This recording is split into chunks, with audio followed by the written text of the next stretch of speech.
Muy bien. Eh, Hoy es 17 de mayo del 2021 y toca hoy día presentarles la actividad entregable número 2, la última del curso de física. En física solamente tenemos dos actividades entregables. Es de más decirles de que esta actividad pues se resuelve eh, aplicando los conocimientos que hemos obtenido hasta la fecha. Bien, en la primera página pues nos muestra lo que ya es típico en las otras actividades, como ustedes pueden comprobar. Eh, Nos propone unos pasos a seguir para desarrollar nuestra actividad, ¿no? Que son pues planteamiento del problema, resolución del problema y presentación de los resultados. Bien, y en la siguiente página tenemos algunos aspectos a considerar, desde la carátula, no debe haber errores ortográficos. Bueno, ustedes ya han leído esto, ¿no? Bien,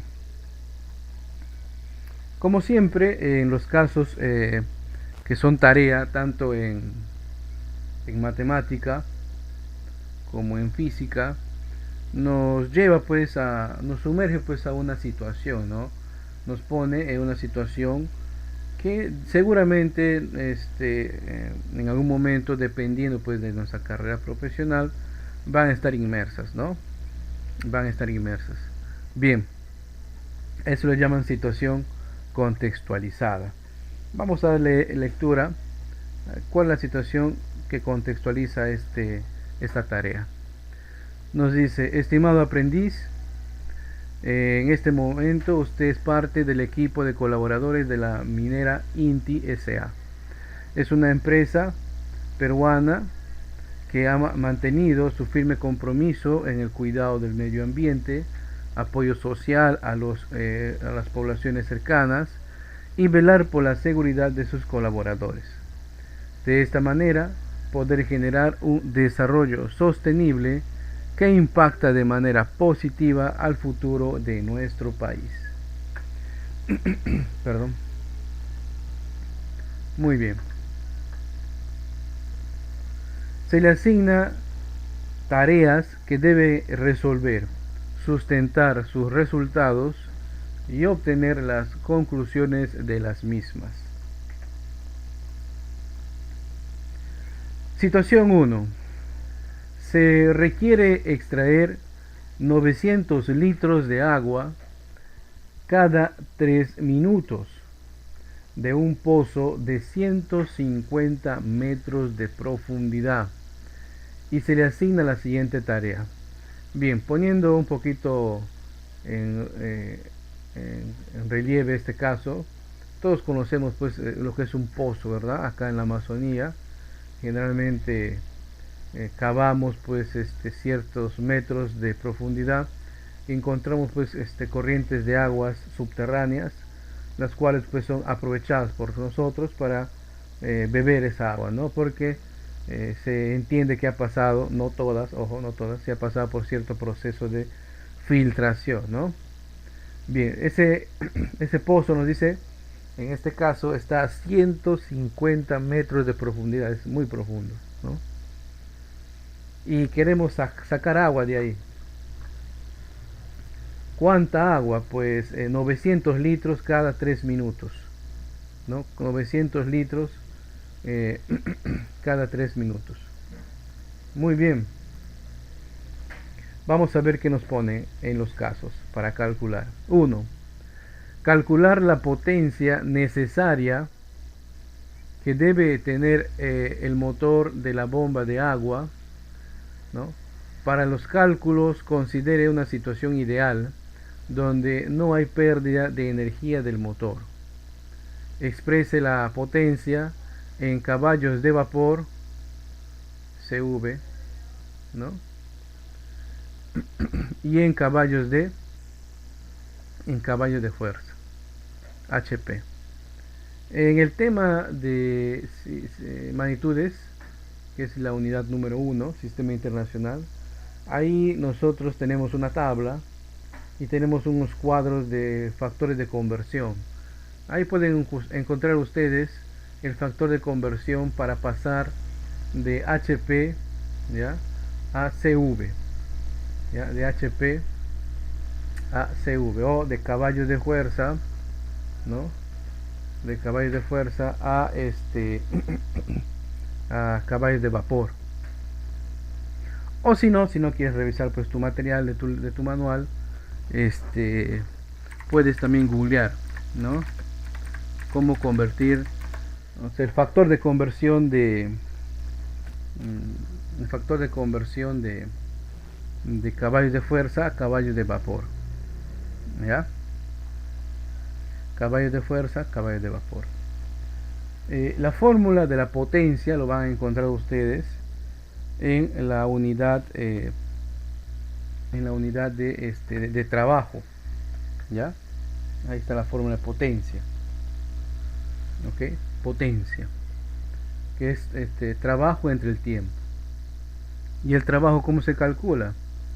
Pues el trabajo es fuerza por distancia, ¿no? Ahora, el trabajo también es igual, es la capacidad que tienen los cuerpos, o perdón, la energía es la capacidad que tienen los cuerpos de realizar un trabajo, ¿verdad?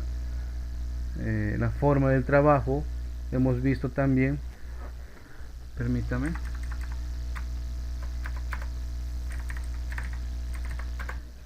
cuando hemos llegado al tema de energía, ¿no? Entonces, le dije, el trabajo es fuerza por distancia. Acá nos ponen la distancia, que es 150 metros, ¿no? Y se quiere extraer pues agua, 900 litros cada 3 minutos, ¿no?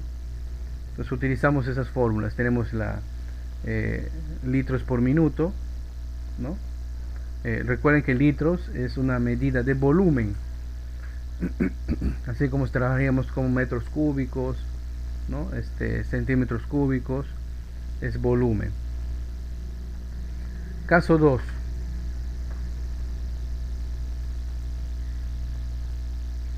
Teniendo en cuenta que los motores indican cuál es su potencia nominal, y en una situación real los motores tienen pérdidas de potencia, explique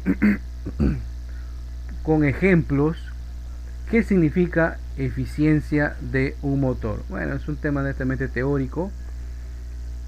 Buscamos qué es eficiencia. La palabra nominal significa forzadamente, teóricamente, ¿no? Bueno, teóricamente este motor me tiene que dar 100 caballos, 100 caballos de fuerza. Es en teoría. En la práctica pues va a ser distinto, ¿no? Porque hay otros factores que pueden intervenir, el mantenimiento que ha tenido el motor, de repente la calidad del combustible, de repente no están bien óptimos los filtros, o falta de repente dar una calibración al cilindro, hay una pérdida de potencia, hay una serie de factores. Además del calor, ningún motor es 100% eficiente, o sea, ningún motor se le agrega pues gasolina o combustible o diésel y utiliza el 100% de la energía química que está almacenada en él. Hay un porcentaje que se pierde. Ya saben que normalmente se pierde un porcentaje en forma de calor, ¿no? No es netamente eficiente un motor de combustión interna. Y los motores que funcionan, por ejemplo, a electricidad, ¿no? Hay motores que funcionan a electricidad, sobre todo las electrobombas, ¿no? También tienen cierta pérdida, ¿no? Porque para ejercer ese movimiento tiene piezas móviles. Esas piezas móviles, como son los engranes, los rodamientos, tienen que estar pues en perfecto estado de mantenimiento, y si no es así, pues a medida del tiempo van degradándose y el motor va perdiendo pues eficiencia, ¿no? Entonces no va a darte la potencia que entre comillas debería darte, ¿no? Son situaciones ideales, ¿no? Normalmente no se cumplen esas situaciones ideales. Siempre va a haber pérdidas, siempre. Caso 2, situación 2. En una prensa hidráulica, un camión de la empresa de 1,8 toneladas de masa está colocado sobre un pistón B, ahí está la figura, de 1 metro de radio. Quiere decir que ese pistón tiene un diámetro de 2 metros, ¿no? Y se solicita lo siguiente. Este es un tema pues de prensa hidráulica que nosotros hemos visto en la clase anterior. Hay una sola fórmula de prensa hidráulica. Si el pistón A tiene un radio de 20 centímetros, preguntas, ¿qué fuerza mínima se le debe aplicar al pistón A para levantar el camión? ¿Cuál es la presión ejercida en el pistón A? ¿Cuál es la presión ejercida en el pistón B? Recuerden, en el tema de presión hay una sola fórmula de presión en la prensa hidráulica, donde nos tenían que presión 1 es igual a presión 2, y la fórmula de presión es fuerza entre área, ¿no? 2. Si duplicamos la medida del radio del pistón B, o sea, se va a hacer el doble de grande, ¿ya? ¿Cuál sería la fuerza mínima que se debe aplicar al pistón A para levantar el camión? ¿Cuál es la presión ejercida en el pistón A? ¿Cuál es la presión ejercida en el pistón B? Pues bien, prácticamente es el mismo caso, pero con un valor del radio distinto. En el primero me dicen que el radio, ¿no? El radio es, acá está, es de 1 metro. Y acá en el segundo es el doble, nos dicen. Entonces será 2 metros, ¿no? Será 2 metros. Pregunta 3. Las magnitudes presión, fuerza y área, ¿cómo se comportan? ¿Directamente proporcionales? ¿Inversamente proporcionales? En el tema de presión, nosotros hemos manifestado de que a más pequeña área, ¿no? Cuando uno se reduce el área, aumenta la presión, ¿no? O lo contrario, cuando quería disminuir la presión, tenía que aumentar el área, ¿no? Tenía que aumentar el área. Ya ustedes ya en matemática hemos visto qué tipo de magnitudes son aquellas en donde, ¿no? En donde si uno aumenta y el otro se reduce, ¿no? Bueno, ya hemos dado una ayuda ahí. Bien. Lo mínimo, ya saben ustedes, para poder entregar esto, lo mínimo que yo les pido es de que si no tenemos pues a disposición equipos tecnológicos, una impresora por ejemplo, no hay problema, pues puedes copiar el caso a mano limpia en un papel y ahí mismo desarrollar. Una vez que está desarrollado, le tomas una captura, una foto, y eso la compartes, eso lo subes como actividad. ¿Ok? Eso lo compartes o lo subes como actividad. Y es mínimo que te estoy pidiendo. Ahora, si tú ya deseas editarlo, por ejemplo, algunos le ponen en Word, ¿no? Le ponen su presentación, todo eso, ¿no? Recuerden que lo mínimo que les pido es eso. Yo sé que en las indicaciones a veces nos pide algunos detalles más, pero estamos en un lugar pues bajo unas condiciones a veces en donde yo sé que algunos de ustedes mínimo a veces disponen de su celular nada más, o algunos usan celular compartido, pero aún así están estudiando, lo cual se valora, ¿ya? Muy bien. Fechas para entrega. Creo que una fecha muy prudente sería hasta la primera semana del mes de junio, ¿ya? Entonces prográmate hasta la primera semana del mes de junio. Ya tienes que estar subiendo tu actividad entregable 2 hasta donde hayas llegado. Ojo a eso, no es que me falta una parte, pero no, hasta donde hayas llegado, por favor. Ya después, como vamos a tener un tiempito más, unas 2 semanas más antes de finalizar el semestre, ya les puedo decir, mira, este alumno tal, de repente te falta enriquecer más tu actividad número 1, número 2, ¿no? Y te voy a decir, a ver, intenta modificarlo, cambia algo ahí y podemos subir la nota. Pero necesito que envíen Ya, envíen por favor, no lo dejen así en vacío. Eso es más perjudicial para ustedes. Ya, envíen hasta donde hayan llegado, hasta donde hayan llegado. Se puede mejorar. Ok, bien, no olviden entonces, hasta la primera semana de junio es una fecha prudente para enviar nuestra actividad. ¿Alguna pregunta?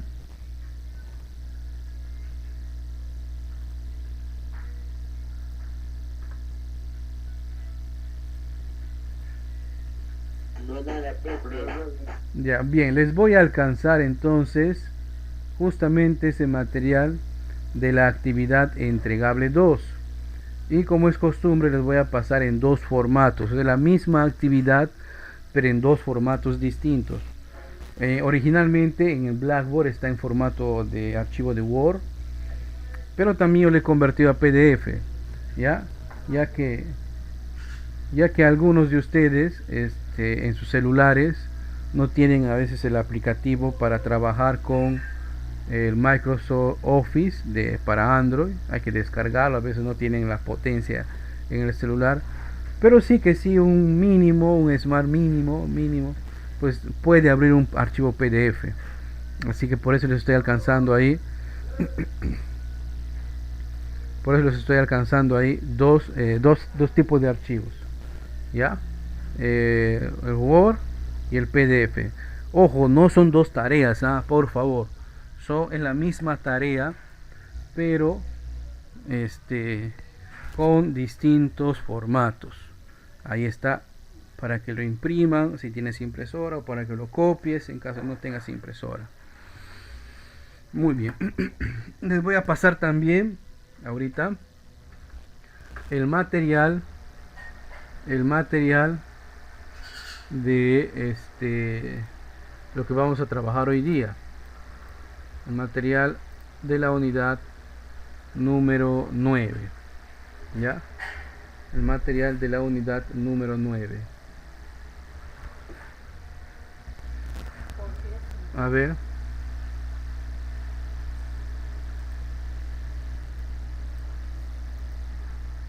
No quiere subir el archivo. Un momento.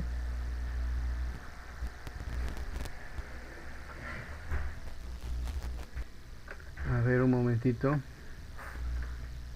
Caray, ¿qué está pasando? Mi velocidad de subida está un poquito lenta.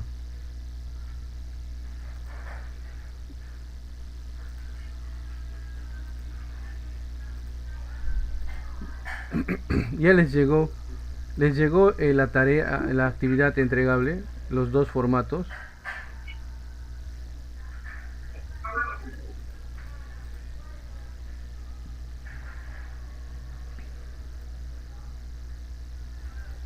A ver, aquí estoy subiendo los archivos y les, les estoy enviando. Confirmen si les ha llegado, por favor.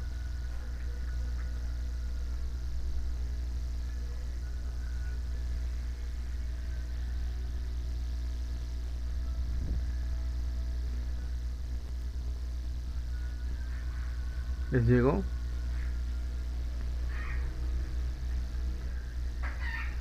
Entonces, vamos ya a el contenido de la unidad que vamos a ver hoy día.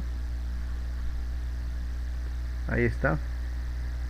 El tema de nociones de electrostática y electrodinámica. Si bien es cierto, esta unidad nos dice ahí el contenido curricular que hay que desarrollarlo en una sola sesión, pero a mi experiencia yo lo voy a dividir a esta en dos, ¿ya?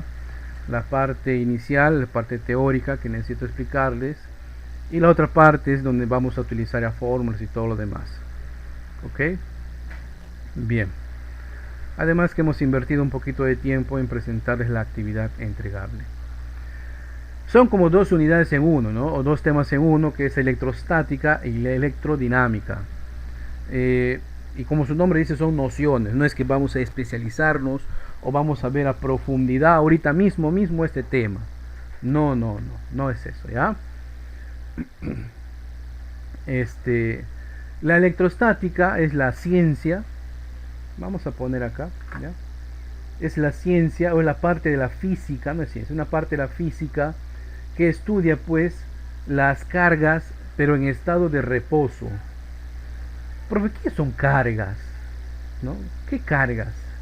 En la unidad número 2, respecto a la estructura de la materia, vimos que la materia pues se estructura en átomos, ¿no? En átomos. Los átomos a su vez es un mundo, ¿no? Podemos pasarnos toda una vida estudiando la estructura del átomo, incluso hasta ahora se sigue estudiando. Pero hasta donde sabemos, tiene un núcleo. En el núcleo están pues el neutrón y el protón, ¿verdad? Y alrededor del núcleo están como gravitando alrededor del núcleo los electrones. Cada elemento de la naturaleza, que está formado obviamente por átomos, ¿no? Tiene cierto número de electrones y ciertos niveles de energía, ¿no? En el colegio a mal nos enseñaban pues que nos daban este modelo atómico, ¿no? Donde parecía que el átomo se parecía al sol, el núcleo, y alrededor del núcleo pues estaban gravitando en caminos elípticos, en órbitas, los electrones. Pues ya les dije en la unidad 2 que en realidad ese no es un modelo correcto. En realidad el modelo correcto tiene que ver mucho con la probabilidad, ¿no? Pero esto llevarlo a hacerles entender pues en secundaria un poco confuso obviamente, ¿no? Porque hay que ver también la probabilidad sobre la mecánica cuántica, etcétera, etcétera. Entonces nos quedamos con este modelo. Entonces alrededor del átomo, del núcleo, perdón, existen electrones. ¿Cuántos? Pues va a depender de qué tipo de elemento sea, ¿no? Va a depender de qué tipo de elemento sea, pero existen electrones, ¿ok? Muy bien. Esos electrones son las cargas, ¿correcto? Esos electrones son las cargas. En el tema de presión, yo les dije que la naturaleza siempre tiende a estar en equilibrio, siempre, ¿no? Lo que es frío se calienta, lo que es caliente se enfría, ¿correcto? La naturaleza no quiere un vacío, siempre busca cubrir ese vacío. Y en la naturaleza, también acá dentro del planeta Tierra, ojo a esto, dentro del planeta Tierra, los cuerpos normalmente están en un equilibrio entre sus cargas, ¿no? ¿Cómo que así? Existen dos tipos de cargas, vamos a llamarlos, ¿ya?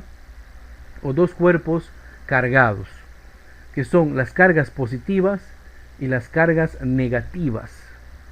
¿Cuándo podemos decir que una carga es positiva? Aquí está. Cuando un átomo pierde electrones, se dice que tiene una carga, está cargado eléctricamente positivo, está positivamente eléctricamente cargado. Pero cuando un átomo gana electrones, entonces decimos que tiene una carga negativa. Este concepto como que tiende a contradecir nuestro sentido común, ¿verdad? Nuestro sentido común, nuestro instinto nos dice, mira, si yo gano, obviamente es positivo, ¿no? Y si yo pierdo, obviamente es negativo. No, acá en la electrostática es distinto, ¿ya? En la electrostática es distinto. ¿Cómo que distinto? O sea que cuando un átomo, recuerden que un cuerpo tiene miles de átomos, entonces cuando un átomo se carga o pierde electrones, se dice que tiene carga positiva y se le representará por una crucecita de positividad. Y cuando un átomo gana electrones, se dice que tiene una carga negativa. Nosotros a distintos materiales podemos cargarlo positiva o negativamente. Por ejemplo, acá nos pone un ejemplo cuando frotamos vidrio sobre un papel de seda. El roce hace que dentro del paño, de la tela de seda, quede muchos electrones negativos. Entonces se cargan negativamente, o sea, gana electrones y la barra de vidrio pierde electrones. Parece un ejemplo un poco sacado pues de los libros científicos, ¿no? Pero nosotros seguramente podemos hacer este experimento, miren, ve. Es más, normalmente en mis clases presenciales solía hacer esto. ¿Qué hacemos? Cogemos el globo, ¿sí? Y tiras de papel. Conocen las tiras de papel, ¿verdad? ¿Mm? Sí, profe.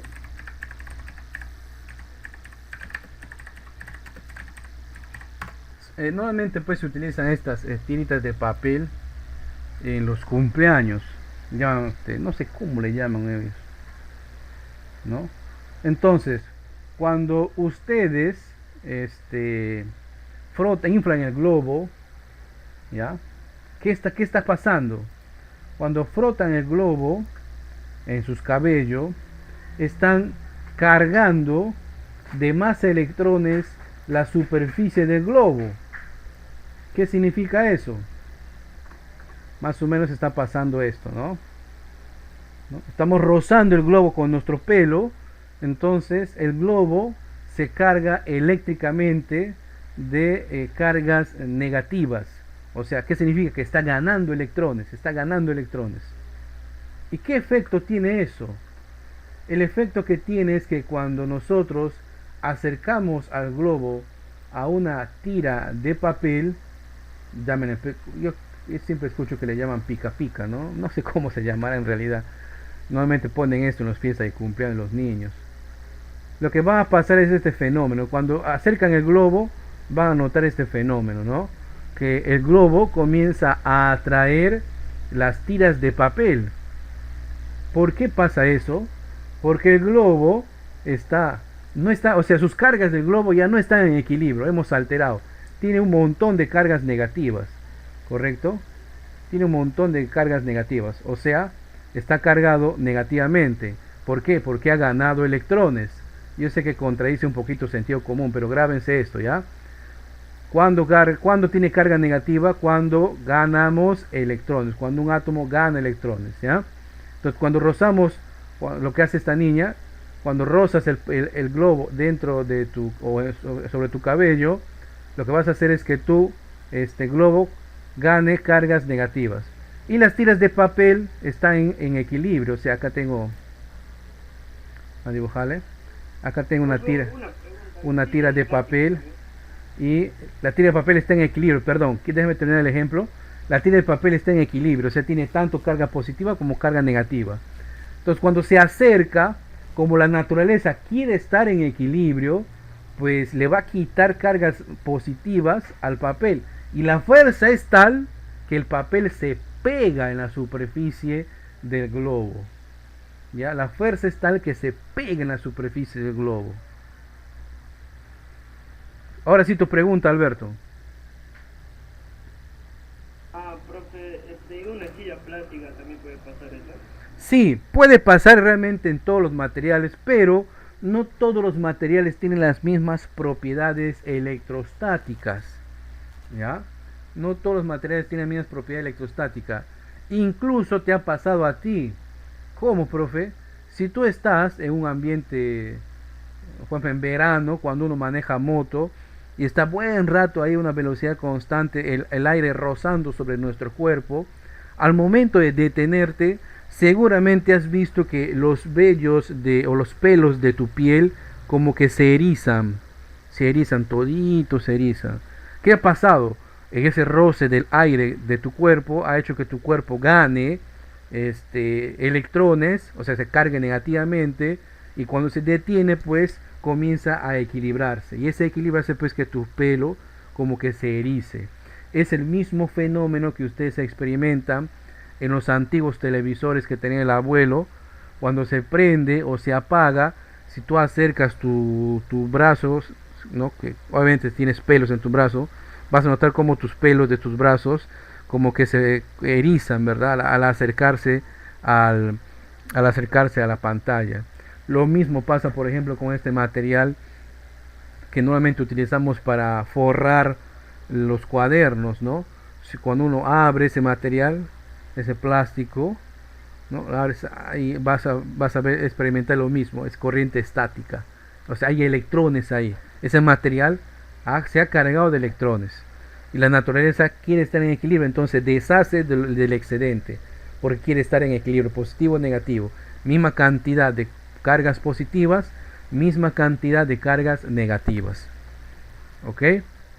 Este es el mismo fenómeno que explica los rayos. ¿Sí? Los rayos. Los relámpagos. ¿No? Eh, aunque se considera pues un relámpago cuando la descarga se da entre nubes. Cuando una vez ve las nubes y ve pues un camino medio al azar de luz, eso es un relámpago entre las nubes, ¿verdad? Pero a veces las nubes están tan bajas de que esos rayos caen al suelo, son rayos netamente, ¿no? Que netamente es una descarga de electricidad. ¿Por qué? Porque esas nubes están cargadas. Ese roce de las nubes con el aire, con la atmósfera, cargan, ¿no? Sus átomos o sea, hacen que sus átomos ganen electrones, ¿no? Entonces tiene que estar en equilibrio. ¿De dónde va a sacar cargas positivas? Entonces, si está cerca al suelo, ¿no? Jala cargas positivas del suelo, exactamente del punto más alto del suelo, ¿no? Y esa velocidad con la cual se descarga la nube hace pues de que se genere ese haz de luz, ¿no? Entonces, contradiciendo lo que uno a veces cree que un rayo cae, en realidad los rayos ascienden porque son las cargas positivas que ascienden hacia la nube para que la nube esté pues en equilibrio. El producto de ese rozamiento es de que se genera pues esa descarga eléctrica. La luz sí cae, ¿no? La luz, el fenómeno de caída, ¿correcto? Entonces por eso cuando uno está en un campo muy llano, muy plano, por ejemplo una playa acá en la Amazonía, es de muy mala idea pues que estemos cerca en la playa cuando esté tronando o amenazando con llover, o cuando veamos nubes cargadas, ¿no? Porque en metros a la redonda tú eres el objeto más alto. Entonces si una nube quiere descargar en el suelo, pues las cargas positivas van a ascender por ti, y eso obviamente genera quemaduras, ¿no? Ya que un rayo a veces mata, más que todo por las quemaduras internas que genera en el cuerpo, ¿no? Pues a alguien que le cae un rayo generalmente tiende a vivir un par de minutos más, correcto, porque su cuerpo pues ha sufrido quemaduras internas, ¿ya? Pues cuando cae un rayo cerca de ustedes, lo que hay que hacer es esperar unos segundos, ¿ya? A que toda esa energía del suelo se disipe, ¿no? Porque normalmente las personas que mueren tras la caída de un rayo es cuando cae el rayo, de inmediato tratan de caminar, y a veces pasan pues por la zona donde está eléctricamente cargado, y esa zona de la tierra se descarga en ti, y ahí sí sufres un golpe eléctrico, y eso paraliza el corazón, y normalmente mueres, ¿no? Normalmente pues hay que alejarse de las zonas llanas, planas, ¿no? Ir a ponerse a buen recaudo, ¿no? Obviamente en la ciudad eso no pasa, porque estamos pues en las ciudades, hay antenas, las antenas tienen pues los pararrayos que llaman, ¿no? Los pararrayos, que hay de distintas tecnologías obviamente. Bien, seguimos entonces. Entonces en la electrostática vamos a tener dos cargas, ¿no? Positivas, ¿no? Positivas y negativas, ¿correcto? Entonces, como pueden ver, hay una fuerza invisible que atrae, ¿no? a las cargas positivas en el ejemplo del globo. ¿Por qué? Porque existe una ley, la ley de las cargas, que nos dice lo siguiente: que las cargas de mismo signo se repelen, ¿ya? ¿Cómo que se repelen? O sea, si tengo dos cargas juntas o cercas y son positivo positivo o negativo negativo, ¿ya? Se van a repeler. Y si son del signo contrario, o sea, positivo negativo, negativo positivo, se van a atraer. ¿no? Cargas iguales se repelen, cargas distintas se atraen. Es lo mismo que nosotros observamos en un imán, ¿ya? En un imán, cuando ustedes tienen un imán y le rompen pues un imán, si quieren pegar justamente esa parte que se ha roto, van a notar que hay una fuerza invisible que te empuja, porque esos dos extremos justamente tenían la misma carga, ¿ya? La misma polaridad, entonces se repelen, ¿sí? Se repelen. Esa fuerza con la cual se repelen o se atraen se puede calcular. ¿Cómo así? Utilizando esta fórmula que se llama la fórmula de la ley de Coulomb, ¿ya? La ley de Coulomb, ¿qué nos dice?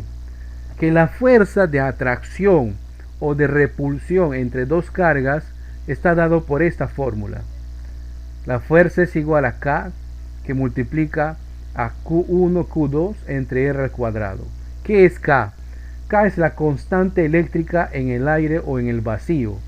Es un valor que ya nos dan, que ya está calculado. Es como la gravedad, ¿ya? Entonces, el valor de K es 9 por 10 a la 9 Newton metro cuadrado dividido entre Coulomb cuadrado. Profe, acaba de decir una palabra nueva, Coulomb. Sí, en electrostática, y esa es pregunta teórica, en electrostática las cargas se les nombra por la unidad Coulomb, ¿sí? Coulomb, justamente lleva este nombre, Coulomb, y se abrevia por la letra C mayúscula, ¿sí? Se abrevia por la letra C mayúscula. A veces las cargas son tan pequeñas que utilizamos este prefijo, el micro. El micro, recuerden que significa 10 a la menos 6, ¿ya? Y es un prefijo que se utiliza bastante en el tema de electrónica. Para los que van a hacer, por ejemplo, la historia de electricidad, van a llegar un tema de electrónica y van a notar de que se utiliza bastante este símbolo matemático de micro, 10 a la menos 6, para representar, por ejemplo, el valor de los capacitores, de los condensadores. Normalmente trabaja en microfaradio, ¿no? En esos valores, ¿ya? Igual son las cargas, son tan pequeñas que se utilizan esos prefijos. La fuerza se mide en newtons, ¿ya? Q1 y Q2, no olviden, son las cargas que se miden en Coulomb. R es la distancia que separa las cargas, que se mide en metros, ¿ya? Se mide en metros. Normalmente, en los casos o enunciados que nos vayan a dar, normalmente van a estar pues en centímetros o de repente en milímetros, y uno hay que hacer la conversión porque en la fórmula exige que esté en metros. ¿Ok? Muy bien. Entonces en la electrostática se da justamente esta ley, la ley de Coulomb. No se olviden, por favor. Casos vamos a resolver en la siguiente unidad. Electrodinámica. La electrodinámica, carambas. La electrodinámica es una parte netamente de la física que estudia el fenómeno del movimiento de estas cargas. Ahora estas cargas se mueven, estos electrones se mueven, ¿ya? ¿Y cómo es que se mueven? Utilizando el concepto de corriente eléctrica, ¿ya? La corriente eléctrica es el flujo de los electrones a través de un conductor. Generalmente los conductores de las corrientes eléctricas son los metales. No es que sean los únicos. Es de preferencia utilizar metales. ¿Por qué? Porque los electrones al moverse por los metales tienen menos resistencia. En cambio, hay otros materiales que no permiten el movimiento de los electrones. Entonces son malos conductores. A esos malos conductores generalmente se les utiliza como medios aislantes, ¿no? Entre ellos está el caucho o todo material derivado de residuos del petróleo, plástico. Incluso los instrumentos con los cuales trabajan los electrónicos y los electricistas tienen ese recubrimiento, ¿no?, de plástico, ¿no? Antes del boom del plástico se utilizaba pues recubrimientos hechos a base de madera, porque la madera también es un instrumento, es un material que tiene una baja conductividad, o sea, se resiste al paso de los electrones. ¿Ok? Entonces, ¿qué es la electrodinámica? Es una parte de la física, sobre todo de que estudia la electricidad, ¿no?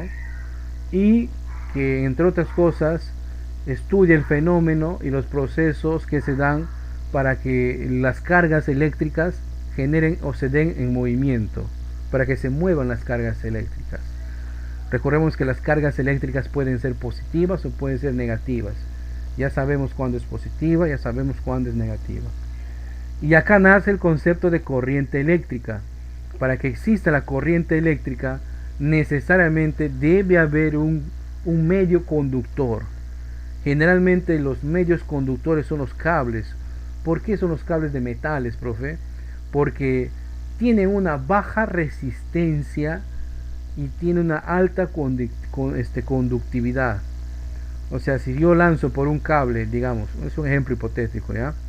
10.000 electrones, pues en el camino se quedarán pues unos 1.000. Entonces van a llegar al puesto unos 9.000. Entonces pierdo pocos electrones. Pero si yo quisiera hacer lo mismo, por ejemplo en plástico, voy a lanzar 10.000 electrones y no va a llegar ninguno al otro extremo, porque es prácticamente impide el flujo de electrones. Ahora, hay metales que son más y mejores conductores, ¿no?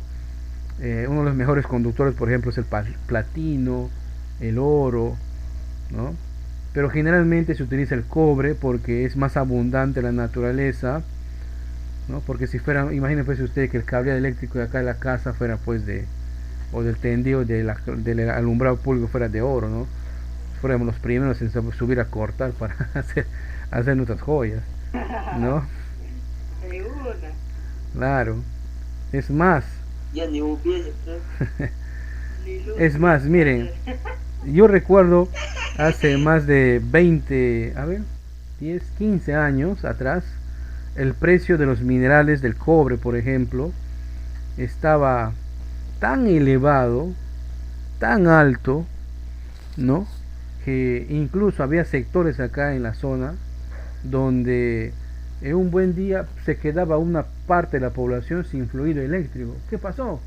En ciertos tramos abandonados o silenciosos donde pasaban pues los cables, había personas malintencionadas que subían a cortar, ¿verdad?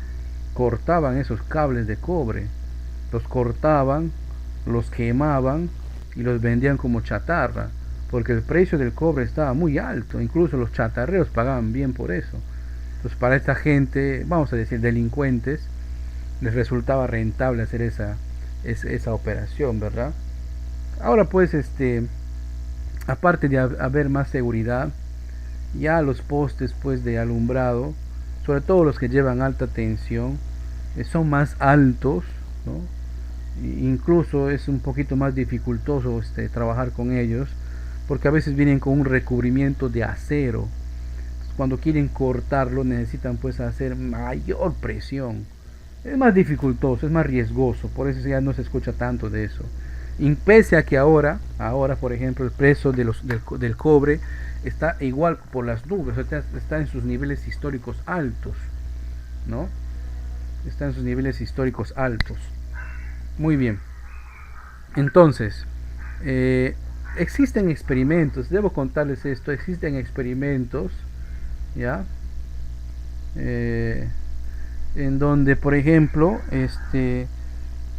a un cierto tipo de cerámico, le reducen la temperatura a casi cero, no 0 grados Celsius, sino 0 grados Kelvin, casi le hacen llegar al cero absoluto, ¿no? Y lo que han descubierto es de que cuando envían cargas a través de este medio, Entonces, del punto A al punto B hay cero pérdidas. O sea, en el mismo ejemplo, si envían 10.000 electrones, exactamente llegan los 10.000 electrones. Entonces es un flujo de electrones sin pérdida. Seguramente en las siguientes décadas se escuchará más avances respecto a esta ciencia, ¿no? Porque cuando uno transmite electricidad, normalmente hay pérdida. Entonces, del 100% de energía que lanzas desde la matriz, ¿no? Por los cables que transmiten la corriente hasta un pueblo, no llega pues el 100%. Hay un porcentaje que se pierde justamente como producto de la resistencia de los materiales, ¿no? Y esta resistencia, cuando es muy alta, genera calor, ¿sí? Cuando es muy alta genera calor. Lo mismo que pasa, por ejemplo, cuando en la casa sobrecargas el sistema eléctrico. Por ejemplo, tu cableado de tu casa está, ese cable, este grosor de tu cable está para tantos amperios, ¿no? Voy a adelantar un poquito. Entonces, cuando consumes más, está pasando más electrones por ese cable del que ha estado preparado. Entonces, hay más rozamiento entre los electrones y ese rozamiento genera calor. Ese calor normalmente es el que causa a veces los incendios en las casas. A veces en las casas pues humildes improvisan los cableados, compran el material más barato, ¿no? Normalmente utilizan ese cable mellizo para ahorrar costos, pues, ¿no? Para ahorrar costos, no sobre el dinero. Y a veces pues se consigue un televisor o un ventilador más un refrigerador, entonces hay una sobrecarga en el cable, está pasando por él más corriente de la que ha estado diseñado, genera un calor excesivo como producto de eso, y a veces pues deviene eso en incendios, ¿no? En incendios, porque a veces se derrite tanto el cable que chocan los dos polos y genera un corto, y el corto pues hace un chispazo, ¿no? De hecho que va a generar un incendio. ¿Correcto? Muy bien, continuamos. Acá nos propone el ejemplo típico para poder entender lo que es la corriente eléctrica, ¿no? En realidad la corriente eléctrica es la cantidad de carga, por eso está acá la letra Q, ¿ya? Es la cantidad de carga que pasa por un medio conductor en cada unidad de tiempo, ¿no? En cada unidad de tiempo. Por eso la intensidad, ¿no? La cantidad de corriente eléctrica que pasa por un medio conductor se llama intensidad. Se representa por la letra I, ¿ya? ¿A qué es igual? A la carga que se mide en coulomb dividido entre T, el tiempo que se mide en segundos, ¿sí? Y ahora, ¿en qué se mide la intensidad? La intensidad se mide en ampere y se representa por la letra A mayúscula, ¿no? Entonces está prohibido castellanizar. Está prohibido, amperios decimos a veces, ¿no?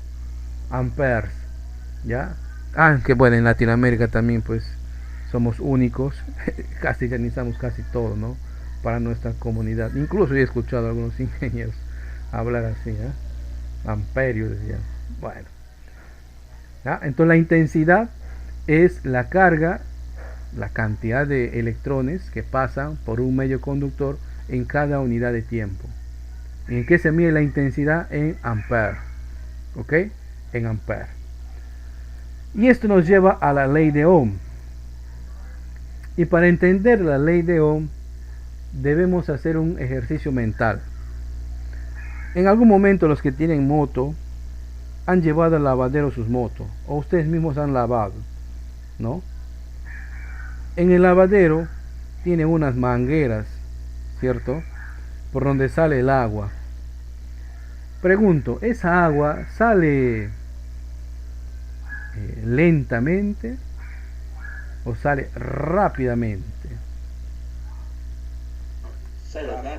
Sale rápido, ¿no? Sale rápido, sale con mucha fuerza, ¿sí? Con mucha fuerza. Esa fuerza permite, pues, cuando choca en la superficie de nuestra moto, y si hay un barro ahí seco, le va a mover, ¿verdad? Entonces, esa fuerza con la que sale es el voltaje. Mira, estoy castellanizando. Se llama volts. La fuerza con la que salen los electrones por un conductor se llama volt. ¿Ok? Voltaje. ¿Ya? Voltaje. ¿Qué es el voltaje? ¿No? El voltaje también se le conoce como diferencia de potencial. Es la fuerza con la que salen esos electrones de un medio conductor. ¿Correcto? No confundir con intensidad. ¿Por qué, profe? Imagínate que a ese cable, a esa manguera del lavadero, en lugar de manejar esa manguera, yo le aumento su diámetro. Le pongo una manguerota así gruesota. ¿Va a salir con la misma fuerza? No, ¿verdad? No sale con la misma fuerza. ¿Por qué? Porque es la misma cantidad de electrones que van a salir por ese medio conductor, pero como va a haber más espacio, pues va a tener menos fuerza. ¿Ya? Entonces el voltaje es la fuerza con la cual salen los electrones de un medio conductor.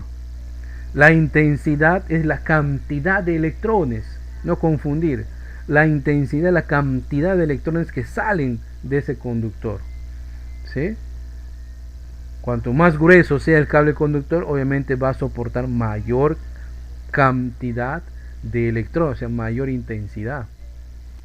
Por eso es cuando uno compra un cable de corriente eléctrica para instalaciones en casa, siempre el maestro ferretero te dice: ¿qué vas a hacer con esto? ¿Es para tu alumbrado? ¿Es para toma corriente? Y ya saben, ¿eh? Si es para alumbrado está el número, si es para toma corriente está el número, ¿no? No, y es para una electrobomba. Entonces necesitas este número. Y su conexión va a tener que ser directamente desde la caja receptora. Y ya saben, ¿eh? ¿Qué pasaría si nosotros compramos cualquier tipo de cable que no esté de acuerdo al consumo que vamos a hacer? Va a haber una sobredimensión y generalmente esos cables se recalientan y a veces producen pues cortocircuito, ¿no? Incluso en las computadoras podemos ver cuando a veces conectamos en una misma regleta varias cosas: mi monitor, mi computadora, ¿no? Mi estabilizador, mi impresora, y pum, le pongo un ventilador. Ese enchufe donde está conectado mi regleta siempre está caliente porque está sobredimensionando pues su amperaje. Estás pasando más corriente de para lo cual está diseñado, ¿no? Por eso es muy importante pues saber. No vamos a hacer, de repente algunos de ustedes van a ser electricistas, ¿no? Pero sí muy importante saber esas capacidades, ¿no? Es muy importante saber esas capacidades. Y R viene a ser la resistencia. Todos los materiales siempre ejercen una resistencia a los electrones, al flujo de electrones. Siempre hay una resistencia, ¿sí? La resistencia se mide en ohmios, ¿sí? Se representa por la letra omega. Acá está. Carambas. Ahí está. Se representa por esa letra griega. No es omega. ¿Ya? Se me fue el nombre. Entonces, el volt es la diferencial de potencial, o es la fuerza con la que salen los electrones de un cable conductor. La I, la intensidad, es la cantidad de electrones que salen de un medio conductor. La cantidad, el caudal. ¿Ok? El caudal. Se mide en ampere, letra A mayúscula. Tanto volts, ¿no? Y ampere, así se pronuncia. Se representa, se simboliza por la letra A mayúscula. Pero todos los materiales tienen resistencias, pues, ¿no? Y eso se mide en ohmios. Ohm se escribe. ¿Y cuál es la fórmula? Ahí está, ¿no? El voltaje es igual a la intensidad por la resistencia. O la intensidad, vamos a poner I, es igual al voltaje entre la resistencia. O la resistencia es igual al voltaje dividido entre la intensidad. ¿Sí? Profe, son tres fórmulas. No, es la misma, solo que estoy despejando distintas variables. ¿Ya? Es la misma, solo que estoy despejando distintas variables. Hay que entender la electricidad o la electrodinámica como si fuera un líquido. Por eso siempre hago el ejemplo del chorro de agua, ¿no? Es más, en la casa seguramente has visto, cuando abres el grifo, sale el agua, sale a una fuerza determinada. Y si quieres que salga más potente, ¿qué haces? Siempre tienes a tapar la boquilla un poco y con eso estás haciendo que salga más potencia. Ojo, no sale la misma más cantidad. No, no, no. Lo que sale es más fuerza, ¿no? Sale más fuerza. La cantidad de intensidad o la corriente, en realidad el amperaje es lo que a los cuerpos vivientes lo que termina afectando, no tanto el voltaje. El cuerpo podría soportar, tu cuerpo por ejemplo podría soportar 10.000 volts y no morir con eso.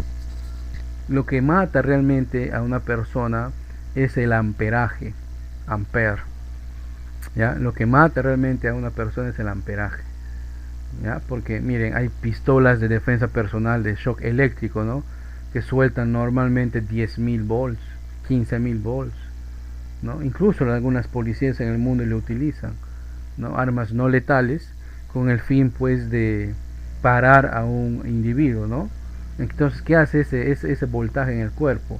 Hace que todo nuestro sistema nervioso entre en un shock, porque nuestro cuerpo, así sepan ustedes que también se mueven gracias a impulsos eléctricos. Entonces, como tenemos un shock eléctrico, nuestros músculos se tensan y no nos movemos. Y ahí estamos buen tiempo, ¿no? Paralizados. Normalmente eso utilizan pues las personas. Acá creo que no. No creo que se vende acá. O sí, no. Yo recuerdo haber visto uno, incluso haber comprado. Pero no tenía el voltaje que normalmente dice, ¿no? Es netamente para asustar, generaba una chispa eléctrica. Pero no tenía el voltaje, le había medido, no tenía el voltaje que decía. Bien, continuamos. Entonces, la ley de Ohm, ¿ok? La ley de Ohm. ¿Alguna pregunta acá?